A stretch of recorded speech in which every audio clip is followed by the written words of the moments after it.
Olá, irmãos. Sempre é um grande prazer poder continuar a estudar a palavra de Deus com os irmãos, compartilhar aquilo que o Senhor tem me ensinado.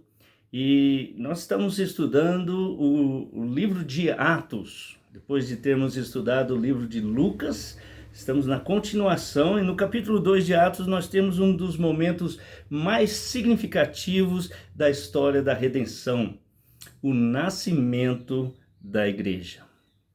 Neste evento aqui se cumprem duas grandes promessas do Senhor Jesus Cristo. Lá em Mateus 16:18, Jesus disse: eu edificarei, futuro, né? Eu edificarei a minha igreja. Então, a primeira promessa é de edificar a sua igreja. E agora, nesse mesmo evento, se cumpre uma segunda promessa, que Jesus disse lá em João 14:16-17, que ele ia enviar o seu Espírito Santo. Eu enviarei o outro Consolador. Ele era o Consolador, aquele que fica ao lado, que está sempre com eles, né? Mas ele ia enviar outro, da mesma forma como ele é, outra pessoa, a pessoa bendita do Espírito Santo. E ambas promessas se cumprem agora simultaneamente no Pentecostes. A partir então do texto de Atos 2, MacArthur, do qual nós estamos tirando esse estudo, ele nos conduz a compreender o que realmente aconteceu ali, sem confusão, sem distorção doutrinária, o que significava para a história do povo de Deus. Eu tinha dito antes, né, depois de estudar bastante esse assunto e de ter lido bastante obras e comentários de pastores conservadores, fundamentalistas, dispensacionalistas e, acima de tudo, bíblicos, eu resolvi fazer um resumo, então, do estudo bíblico pregado por John MacArthur, que está no YouTube. Eu traduzi para o português e resumi essa mensagem, ainda usando palavras do próprio pastor John MacArthur. Este sermão, então, ele é dividido em 3 partes principais, como ele mesmo estruturou. Primeiro, a evidência da vinda do Espírito Santo. Nós já começamos a falar sobre isso no estudo passado.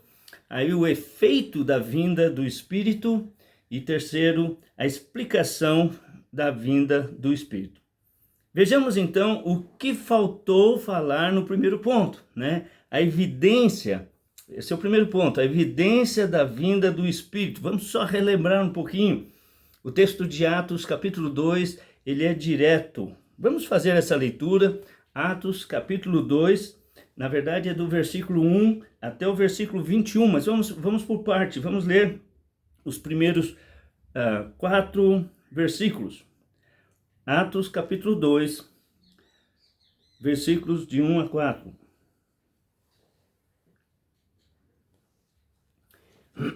E cumprindo-se o dia de Pentecostes, estavam todos concordemente no mesmo lugar, e de repente veio do céu um som como de um vento veemente e impetuoso, e encheu toda a casa em que estavam assentados.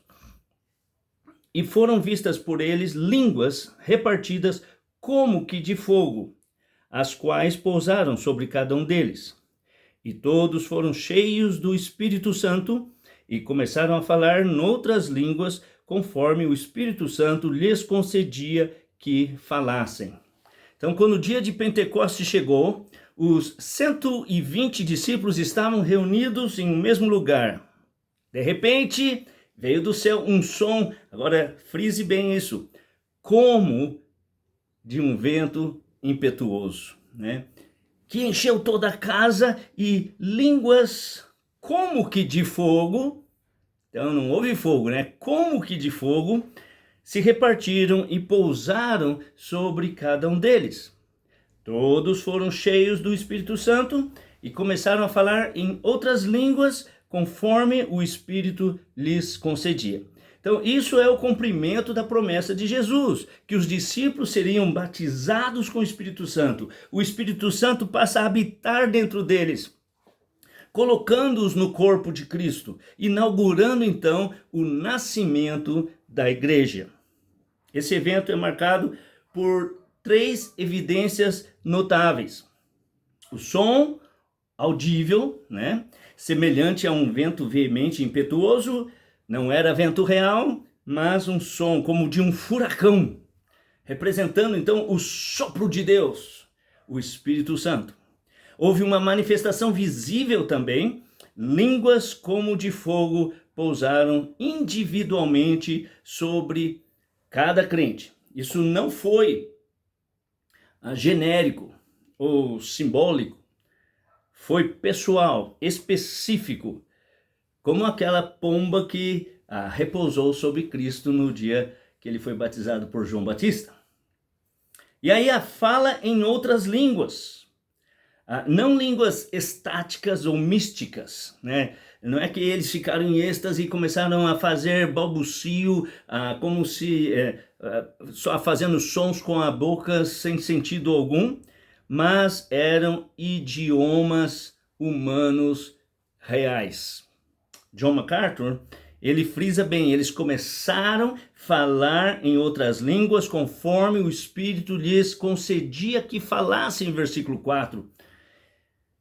Essas eram línguas estrangeiras, compreensíveis, eles falaram. Versículos 8 a 11 mostram então que judeus da diáspora, da Mesopotâmia, Capadócia, do Egito, de Roma, da Arábia, e ele menciona mais alguns, né? Eles ficaram atônitos ao ouvirem as maravilhas de Deus proclamadas então nos idiomas que eles nasceram. Eles eram judeus que foram espalhados para esses lugares, seus pais foram para lá, eles nasceram lá, foram criados lá, eles continuavam sendo judeus, morando em outros países e aprenderam as línguas desses países. Agora eles voltam para Jerusalém, para a festa anual que tinha lá, e isso foi totalmente inédito para eles. Os judeus, eles nunca ouviam louvado a Deus em línguas gentílicas. Todos os cultos deles eram conduzidos em hebraico ou aramaico, porque eles criam que o hebraico era a língua de Deus. Aramaico é uma versão do hebraico. Agora, pela primeira vez, eles ouviam a glória de Deus proclamada em idiomas dos povos pagãos. O John MacArthur, ele explica que isso não foi uma bênção para os judeus incrédulos. Foi um sinal de juízo. Línguas, conforme diz o apóstolo Paulo, em 1 Coríntios, capítulo 14, versículo 21 e 22, devemos ler esse texto.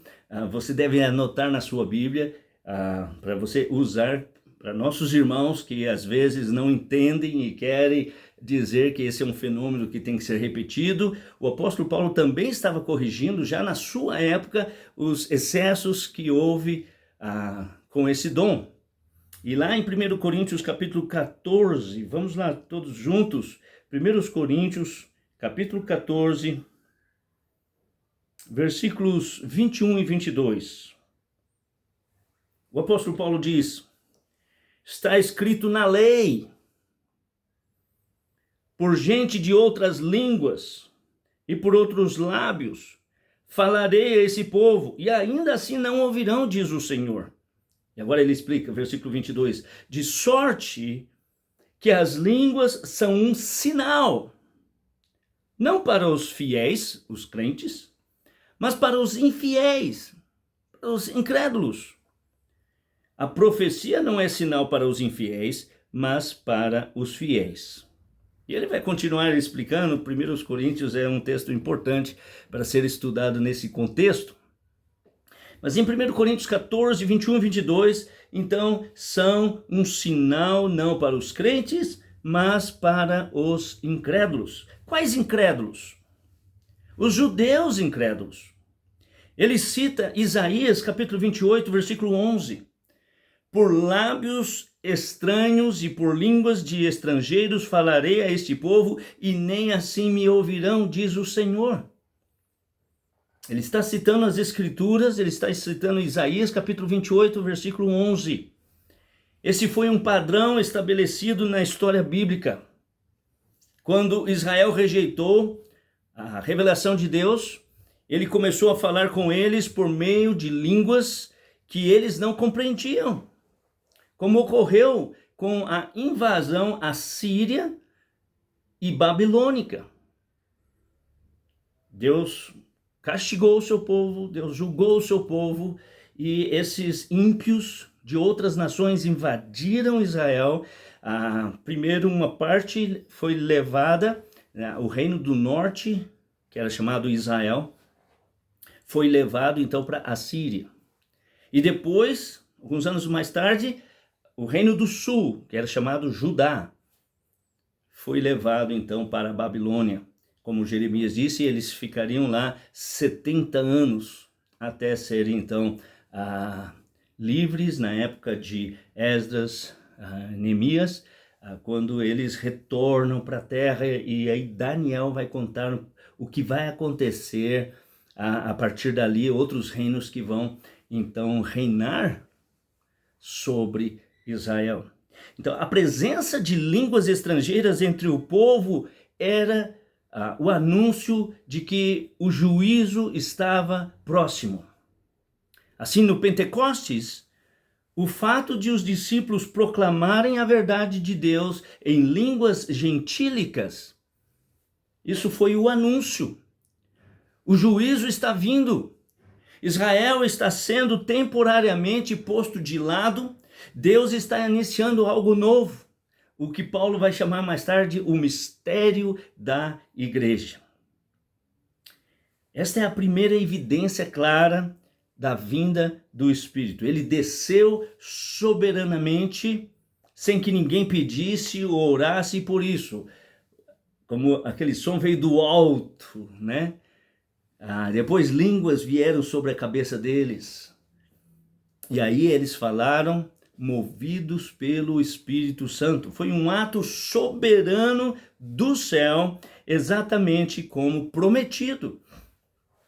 E a sua chegada foi marcada então por sons do céu, fogo visível e a proclamação de um sinal de juízo, línguas estrangeiras. Tendo estabelecido então a evidência da vinda do Espírito, o texto avança para descrever agora o efeito imediato, duradouro dessa vinda sobre os crentes. E por extensão, sobre toda a igreja nascente. Agora vamos para o ponto 2, o efeito da vinda do Espírito. O John MacArthur, ele destaca que 2 eventos distintos ocorrem em Atos capítulo 2, versículo 4. Vamos lá. Todos ficaram cheios do Espírito Santo e começaram a falar noutras línguas, conforme o Espírito lhes concedia que falassem. Ele explica que ali temos então simultaneamente o batismo com o Espírito e a plenitude do Espírito. Precisamos diferenciar esses 2 eventos. Batismo com o Espírito e o ser cheio do Espírito. A plenitude do Espírito.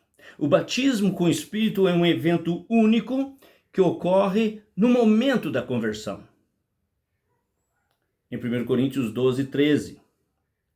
Veja lá, 1 Coríntios capítulo 12, versículo 13.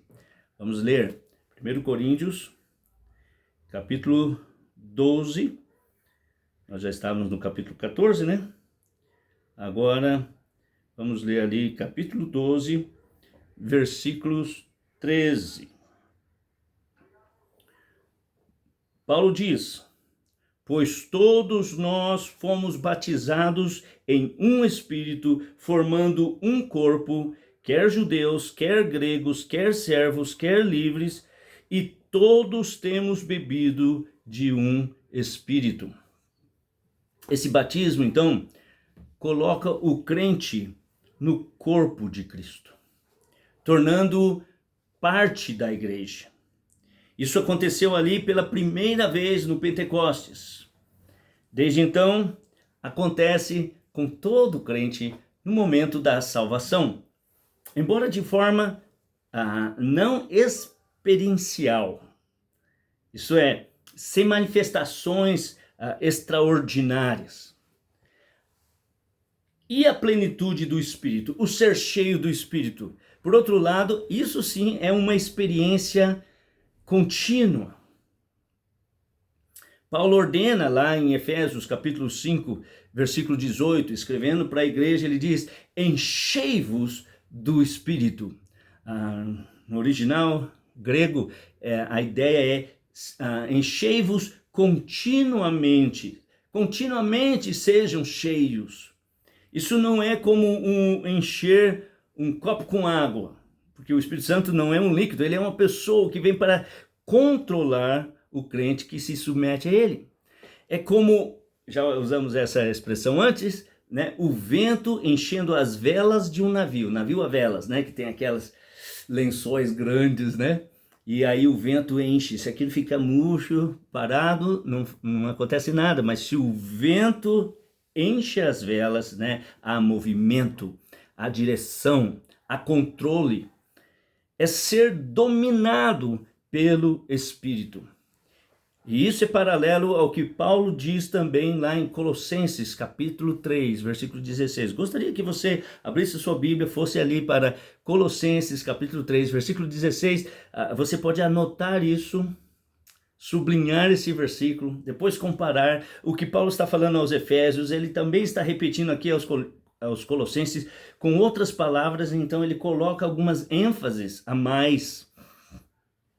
Ambas as epístolas foram escritas da prisão, para os crentes saberem como proceder na casa de Deus e também como individualmente eles possam crescer espiritualmente. E aí Paulo fala para os Colossenses, capítulo 3, versículo 16, habite ricamente em vós a palavra de Cristo, ensinai e aconselhai uns aos outros com toda a sabedoria e cantai salmos, hinos, cânticos espirituais, louvando a Deus com gratidão no coração. Em outras palavras, ser cheio do Espírito é ser governado pela palavra de Deus. Como você gostaria de ser cheio do Espírito se você não gasta tempo com a palavra de Deus? Mal em mal lê um pouquinho assim, né? Devocional de 5 minutos. Eu não estou minimizando a importância de um devocional de 5, 10, 15 minutos diariamente. Isso é muito importante, muito bom. Mas a sua vida espiritual, ela vai ser conforme você se dedica ao estudo, meditação e obediência às Escrituras. Ser governado pela palavra de Deus implica em você conhecer a Bíblia, ler a Bíblia, meditar na Bíblia, para ser guiado pela vontade de Deus, manifestando então o fruto do Espírito, porque o Espírito, que é o autor das Escrituras, vai agir em você e assim vai produzir o amor de Deus, a alegria, a paz, a mansidão, o domínio próprio e outras virtudes que são mencionadas ali em Gálatas capítulo 5. No Pentecostes, os crentes foram batizados e, ao mesmo tempo, eles foram cheios do Espírito Santo. No decorrer do livro de Atos, nós vamos ver várias vezes, e foram cheios do Espírito Santo.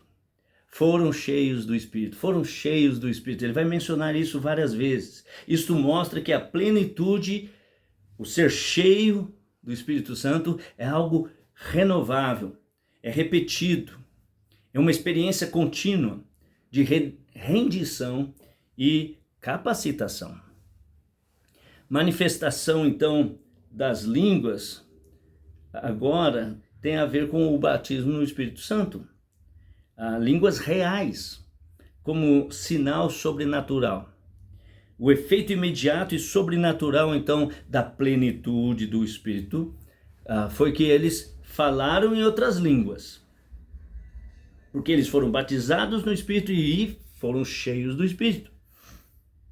Mas como já foi explicado, essas não eram línguas angelicais ou balbucios irreconhecíveis. Esse foi um argumento que algumas pessoas de Corinto que Paulo tinha que corrigir, porque eles estavam se exibindo, eles estavam orgulhosos, eles não sabiam o que era amor. Eles não estavam produzindo o fruto do Espírito, coisa nenhuma. Mas eles queriam se exibir e achar que eram espirituais, quando na verdade eram carnais. Paulo escreve para eles dizendo: eu não posso chamar vocês de espirituais e sim como carnais, porque havendo entre vós ciúmes, contendas, não sois de fato carnais e não andais andais segundo o homem. E aí Paulo, ao falar com eles, alguns estavam dizendo que eles estavam falando língua dos anjos. E aí Paulo então vai dizer: ainda que eu falasse a língua dos anjos, se não tivesse amor, nada seria. Não que Paulo está dizendo que o que aconteceu lá em Atos capítulo 2 foi que eles estavam falando línguas de anjos. Não, não é isso. Ele estava criticando e exortando, instruindo os irmãos da igreja de Corinto, que estavam usando esse argumento, mas nem tinham amor. O que aconteceu ali em Atos capítulo 2 eram idiomas humanos reais, entendidos pelos judeus da diáspora. Você sabe, diáspora é quando são espalhados, né, e saem da sua terra por alguma razão. E eles foram então espalhados pelo mundo inteiro. O pastor John MacArthur, ele adverte sobre a distorção moderna desse dom, principalmente no movimento pentecostal, movimento carismático, que redefiniu línguas como fala ininteligível, sem significado algum. Linguagem do céu, linguagem de oração, linguagem do Espírito, todas sem base bíblica. E aí ele traça a origem desse fenômeno, falei um pouquinho semana passada, né? A origem do pentecostalismo começa ali no século XIX, no final do século XIX, num lugar em Kansas, né? A cidade de Topeka, com Charles Spurgeon.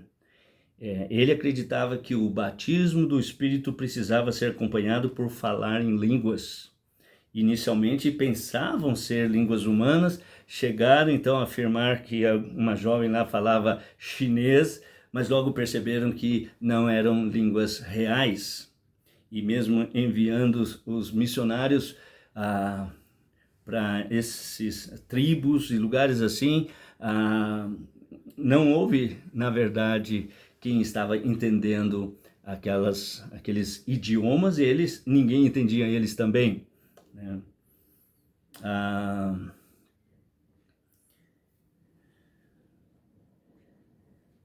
Então eles redefiniram. Não era mais idioma, mas era uma fala estática, de êxtase, né? Algo que nunca foi parte do cristianismo bíblico. Pelo contrário, esse tipo de expressão sempre estava associado a cultos pagãos, oráculos, manifestações demoníacas, e nunca pertenceu à verdadeira igreja de Jesus Cristo. No Novo Testamento, as línguas têm um propósito muito claro. Era sinal do juízo aos judeus incrédulos, sinal de bênção aos gentios, e era a proclamação das maravilhas de Deus agora para todos os povos. Lembrando que essa sempre foi a vontade de Deus, quando Deus escolheu Abraão lá da Mesopotâmia, atual Iraque, né, para fazer dele um povo seu especial, para eles proclamarem as maravilhas de Deus. Deus disse para Abraão: em ti serão abençoadas todas as famílias da terra, e todos os povos da terra são chamados para louvar a Deus. Salmos 127 e vários outros salmos, né, falam sobre o desejo de Deus que todas as nações, todas as famílias, todos os povos da terra, todas as línguas venham para adorá-lo. Então, avançando agora para 1 Coríntios, né? Cerca de 25 anos depois do Pentecostes, o dom de língua ainda estava sendo reconhecido, mas havia se tornado então um problema entre os crentes. Quando Paulo escreve aos Coríntios, né, 25 anos se passaram lá do Pentecostes, alguns estavam usando com orgulho e outros estavam falsificando realmente o dom e estavam fingindo. O que acontece muito hoje em dia. Não estou dizendo que todo mundo que diz que fala em línguas esteja fingindo e mentindo. Tem outros fenômenos que ocorrem também, que acontecem, como a influência emocional do coletivo, todos falando ao mesmo tempo, né? Então muitas pessoas, na sua sinceridade, acabam se deixando levar e falando essas linguagens estáticas. E eles acreditam que estão em espírito. Mas, na verdade, no caso lá de Corinto e de vários outros, quando pensam que estão falando em línguas no Espírito, eles estão blasfemando de Cristo. Possivelmente sob até influência demoníaca.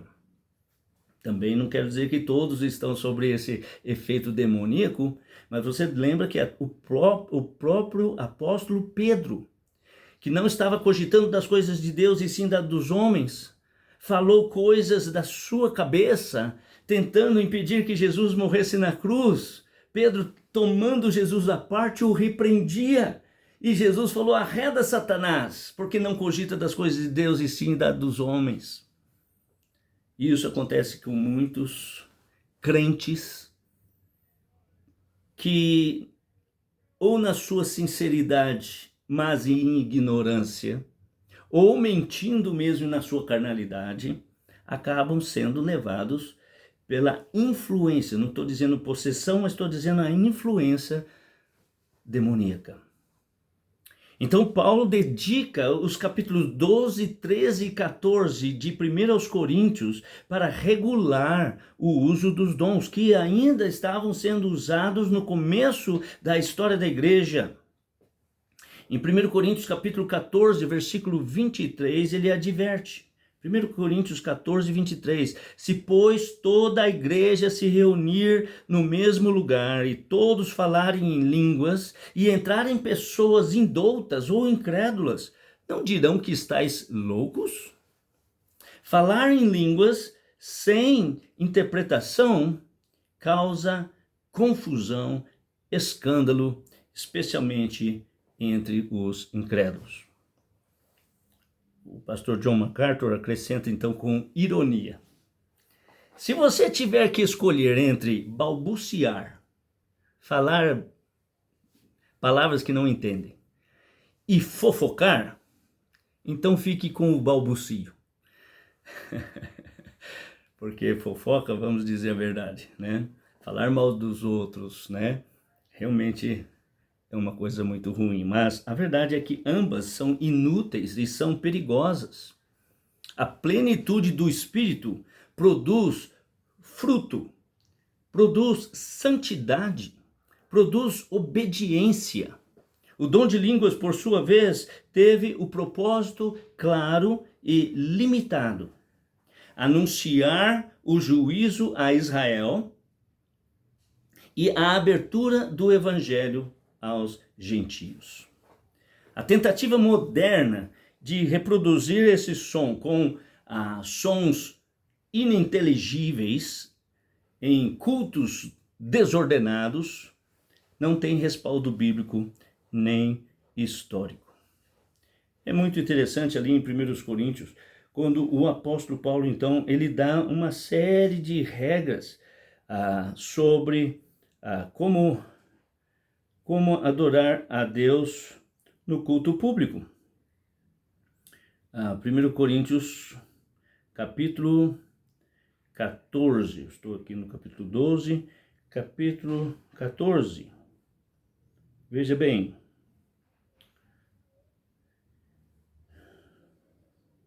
Que farei, pois, irmãos? Veja o versículo 26. Nós estamos aqui estudando o início da igreja, e quando Paulo fala aos Coríntios, se passaram 25 anos desde a primeira, a descida do Espírito Santo, desde aquela primeira manifestação.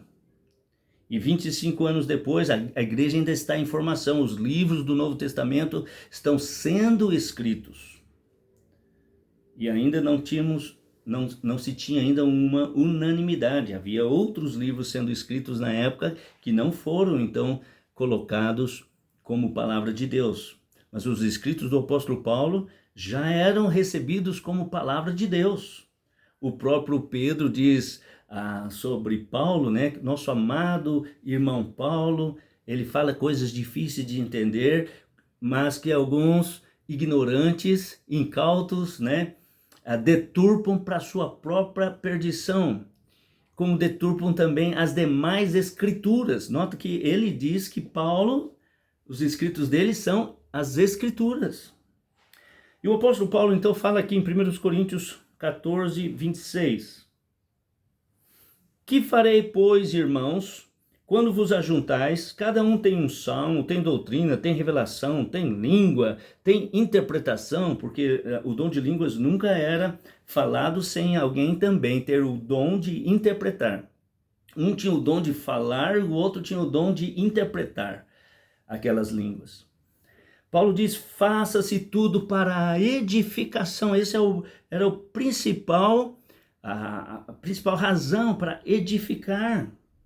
E se alguém falar em língua desconhecida, outras línguas, um idioma que ninguém entende, faça-se isso por 2, quando muito 3, e um de cada vez, por sua vez, e haja intérprete.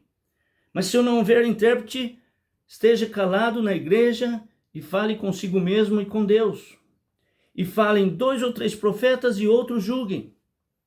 Mas se a outro que estiver assentado for revelada alguma coisa, cale-se o primeiro. Porque todos podereis profetizar um depois do outro, para que todos aprendam e todos sejam consolados. Porque Deus não é Deus de confusão, senão de paz, como em todas as igrejas do santo. As vossas mulheres estejam caladas nas igrejas, porque não lhes é permitido falar, mas estejam sujeitas como também ordena a lei. Nesse caso, Paulo estava proibindo aquelas mulheres de falar em línguas ou profetizar no culto público.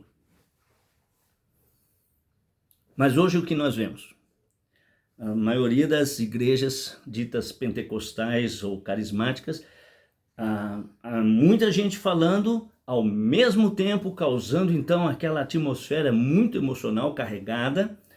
Não há intérprete, na maioria dos casos. Não há quem tem o dom de interpretar o que está sendo dito, porque eles estão falando ao mesmo tempo e orando e falando ao mesmo tempo, dizendo amém quando eles nem sabem o que o outro disse, sendo que amém quer dizer que assim seja, mas que assim seja o quê? Se eles não estão ouvindo o que os outros dizem, eles estão falando ao mesmo tempo. De uma forma bem mal educada, porque quando a gente conversa, a gente tem que prestar atenção para então concordar. E quem é que é a maioria que fala nas igrejas? Mulheres. Então pode notar que hoje repete-se o mesmo erro que estava acontecendo na igreja de Corinto e Paulo tinha que ensinar eles. Por isso ele vai explicar bem, capítulo 12, 13 e 14. Então agora nós vimos a evidência e o efeito da vinda do Espírito Santo no Pentecostes. Agora resta entender o propósito final da manifestação do dom de línguas. Por que Deus escolheu este sinal específico? O que ele estava dizendo por meio dele? Então, nosso terceiro ponto agora, a explicação da vinda do Espírito. Línguas como um sinal de juízo a Israel. Paulo esclarece isso, então, em 1 Coríntios 14, 21 e 22. Vamos ler ali novamente. Está escrito na lei: por gente de outras línguas e por lábios estrangeiros falarei a este povo, e nem assim me ouvirão, diz o Senhor. Assim as línguas são um sinal, não para os que creem, mas para os incrédulos. O pastor John MacArthur, então, destaca que esse texto é a citação direta de Isaías 28, onde Deus adverte Israel da sua rebelião, embriaguez espiritual.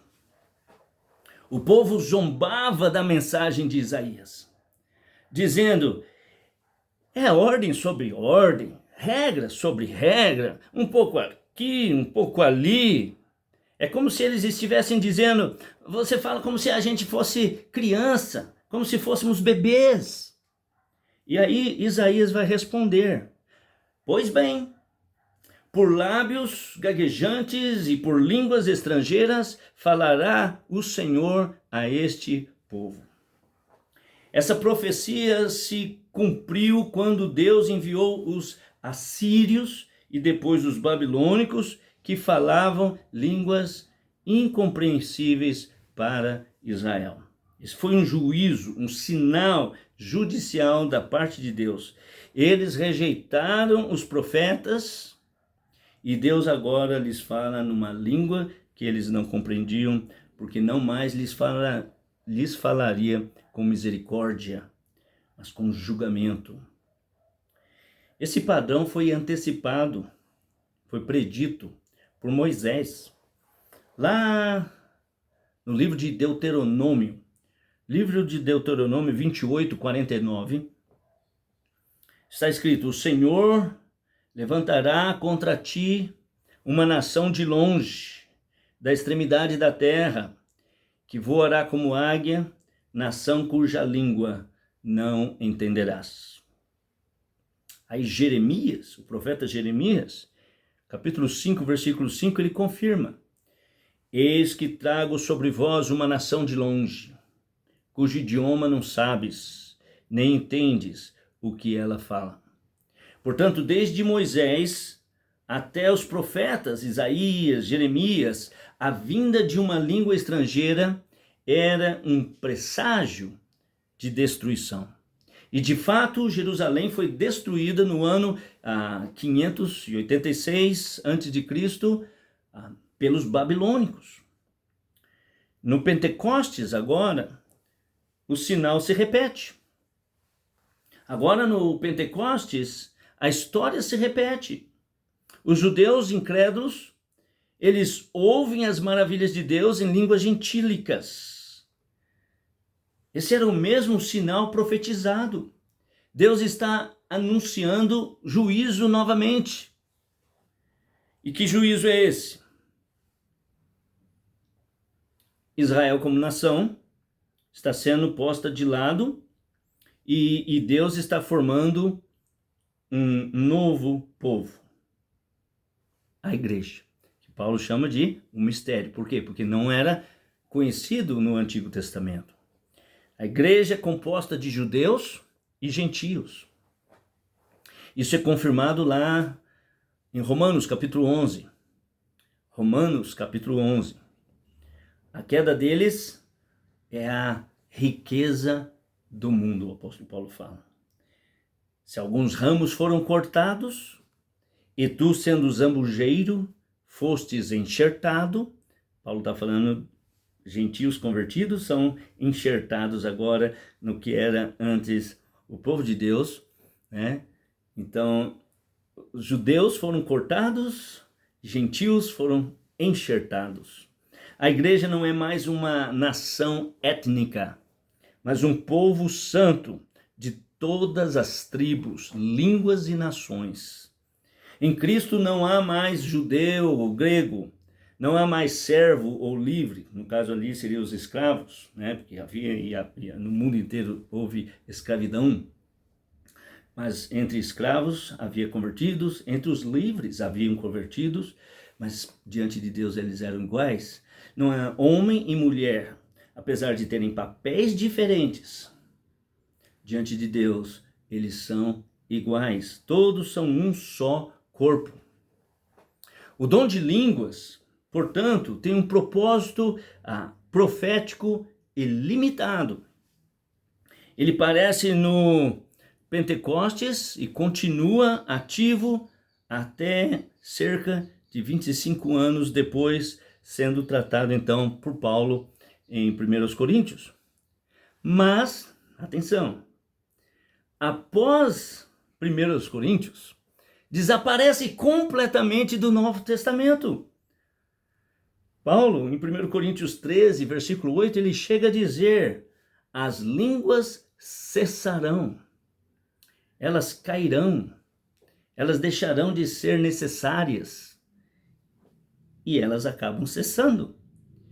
Elas não são mais mencionadas nas epístolas pastorais, nem em Efésios, nem em Filipenses, Colossenses, 1º, 2º Timóteo, Tito, Hebreus, 1 Pedro, 2 Pedro, 1 João, Apocalipse, nada. Ninguém fala mais sobre o dom de línguas. O sinal, ele cumpriu o seu papel. Anunciar que Cristo estava sendo temporariamente, anunciar que Israel estava sendo temporariamente, então, rejeitado pela incredulidade e que a salvação agora seria proclamada a todos os povos. Pastor John MacArthur, ele comenta que a tentativa moderna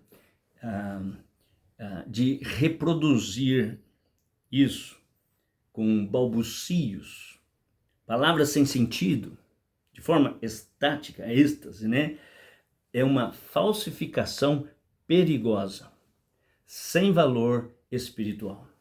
Falar algo que não entende, nem que outros entendem, e dizer que isso é um dom espiritual, é uma distorção absurda da Escritura. Infelizmente, isso não existia antes dos anos 1900 e agora existe.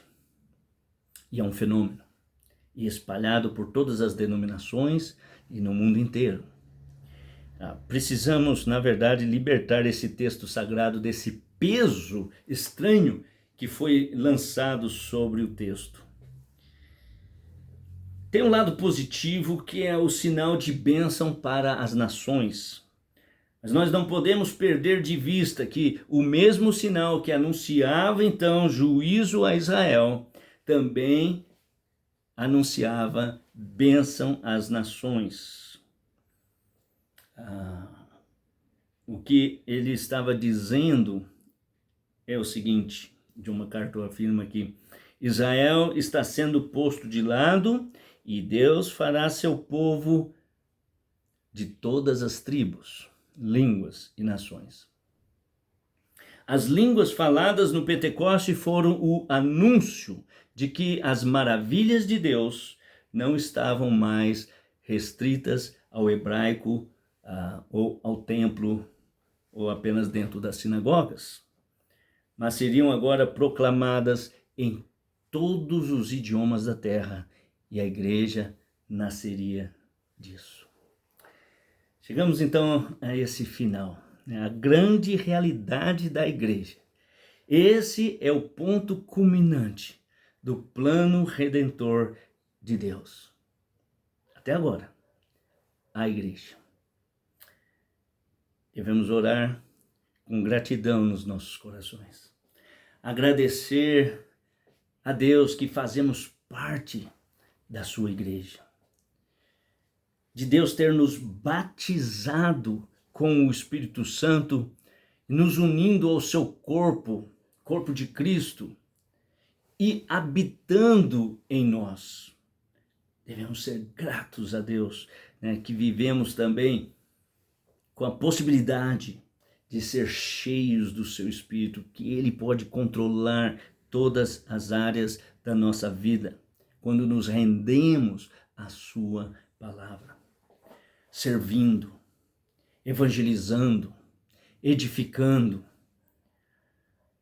Temos que orar, irmãos, e pedir para Deus resgatar aqueles que estão presos a essas falsas ideias de santificação, mais baseado na emoção do que nas Escrituras. Libertá-los, né, do engano dessas experiências esotéricas que não produzem o fruto do Espírito. Muitos desses chamados faladores de línguas estranhas são fofoqueiros, briguentos.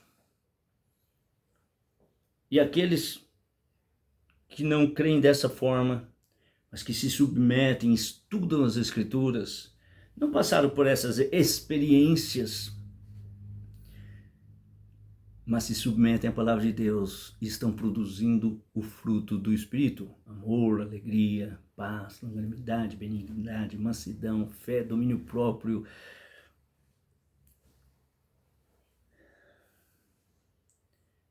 É isso que vence o pecado, e não essas experiências que não têm base bíblica. É estar submisso ao Espírito Santo que nos leva à obediência, à santidade, à comunhão, ao amor. Que sejamos, então, cheios do Espírito, dominados pela palavra de Deus, para a sua glória. Amém? Deus abençoe. Vocês agora se dirijam a Deus em oração e peçam a Ele que os ajudem, né, a estar cheios do Espírito e serem, então, dominados pela palavra de Deus. Que Deus os abençoe.